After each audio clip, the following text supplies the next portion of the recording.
And what it up, y'all? This is Denzel B. Ren, starting on with you guys and girls, here to discuss with you with my first time of the year of a movie review, my YouTube here, talking about Captain America, A Brave New World, featuring Anthony Mackie, Harrison Ford, and the other cast members of this beautiful movie. And I have to say that this movie was pretty good.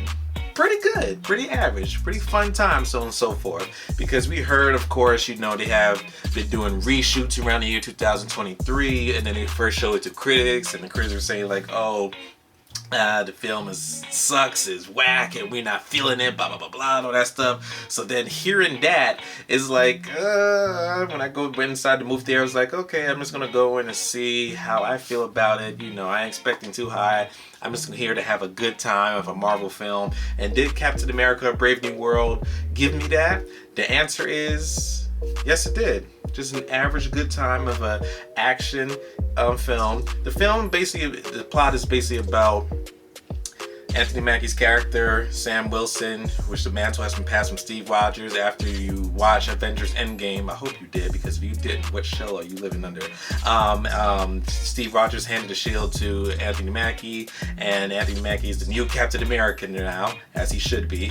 And so far the plot is about something that's, I'm not trying to give too much away of it, but basically is that there's a celestial thing that's out in the oceans, if you watch the Eternals and stuff like that, and they found this material kind of thing. Instead of vibranium, is another strong metal thing, and the government and all that other stuff is trying to get it, something and so forth. But then there's a certain conspiracy that's happening while Harrison Ford, who's done a wonderful job playing this Thaddeus Ross. I thought he did an amazing job replacing William Hurt, may God rest his soul, who passed away, stuff like that.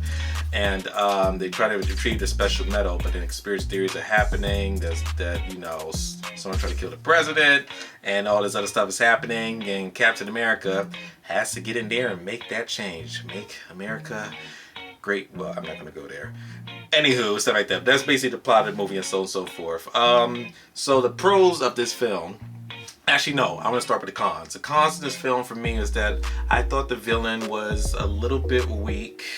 Could have been executed in a bit more of a better way, stuff like that. Because the way how the film starts off, great and all that stuff. I'm riled up, I'm into the plot and so on and so forth and everything. Of course, has a little bit of some slow downs and every now and then, so on and so forth. But every now and then it picks up, in my opinion, it picks up a little bit of a speed when it gets to the second part of the act and everything, and things get a little bit more, up to speed. And afterwards, to be honest with you, kind of felt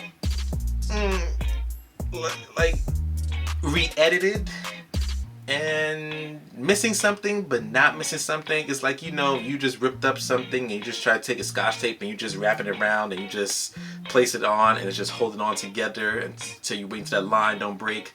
That's how I felt like the plot of this movie is, so on and so forth. And there were certain parts of the film that felt like some of the CGI you could tell like it's a little bit of a background thing. It's like, yeah, that looks... yeah, that's just a little nitpick and stuff like that and everything. That's just the cons.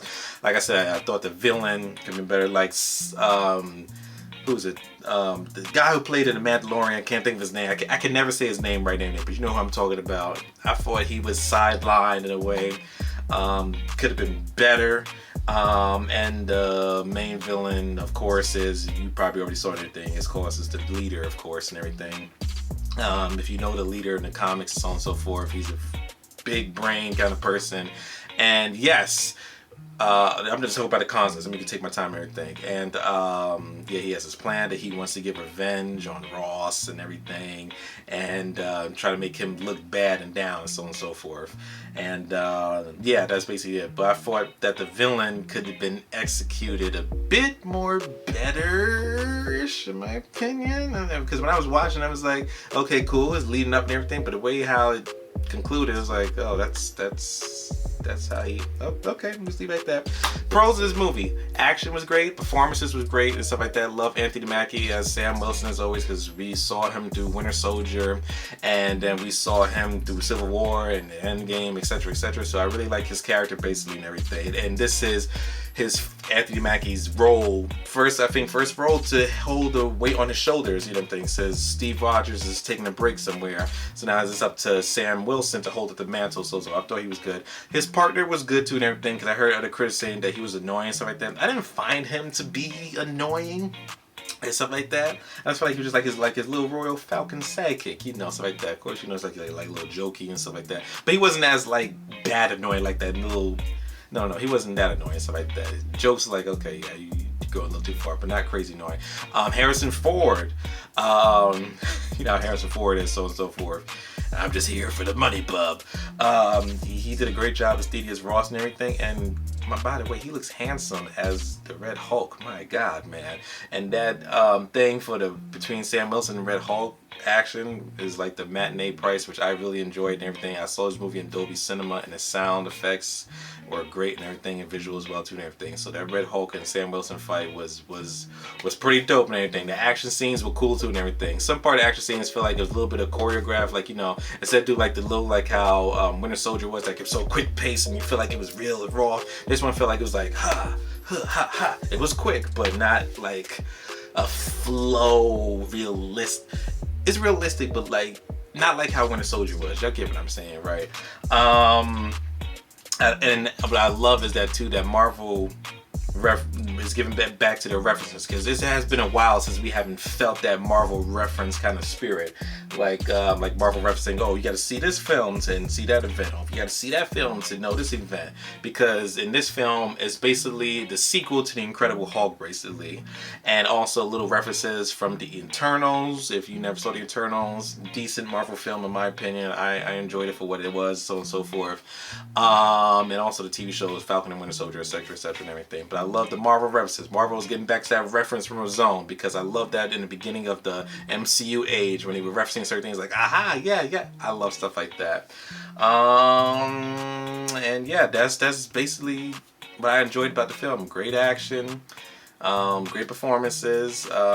Sam Wilson, does he still sell me as Captain America? Still growing on me, stuff like that, but I still love his character and everything, because he holds that heart and momentum of what Captain America is. Yes, in the film it also says that he should take the serum, so on and so forth, but it shows you that he's just a regular guy who has a big giant heart doing his thing. And if he could take on the Red Hulk, then yeah, that means Captain America don't need to have no serum. He could do anything, can hold that mental, beat anybody, etc. But overall, everything stuff like that, don't listen to the critics, don't listen to other people and stuff like that. If you really want to go and support this film, go ahead and support the film. I would say though that it's better than the Marvels and everything. You know, the Marvels was to me, so on and so forth, but it was better than the Marvels. Just putting that out there. How I would rate this film? I would rate this film a 6.5 out of 10. A very good time, average good time. You just watch it for fun and everything, and it has a serious tone. It tries to be like certain pattern beats of the Winter Soldier and stuff like that, which I like too, the serious tone and everything. So it's kind of mixed and everything. But solid good time. Could it be better? Oh yeah, it could be so much better. So many things that I would rewrite in certain execution and everything. But overall, it was fine. You know, I enjoy it for what it is, stuff like that. Now we got 2 more Marvel films in the future, which is the Thunderbolts and the Fantastic Four First Steps, which I really cannot wait to see and everything. And of course, in the following future is Avengers Doomsday, and I cannot wait to see how they're going to explore that and everything. Yes, this movie only has 1 post-credit scene, of course, and everything. Just telling you about the future of the Marvel future, basically, and stuff like that. But yeah, that's my opinion of Captain America and the Brave New World, which is part 4 of Captain America. And what do you guys, the girls, thoughts about the film? Comment below and let me know. And also, if you enjoyed my thoughts and reactions, click that like button, subscribe, and share. And more videos are posted until I post some. Anytime I say that, I'll be gone a year, and I've been, yeah. So whenever I get the chance, time, and everything, stuff like that. But more content will be coming up this year, so on and so forth. And have a marvelous time at the theaters. And yeah, go see it in the theaters or watch it on Disney Plus. Whatever you want. This is Denzel B. Rand signing out with a bang. Ha ha.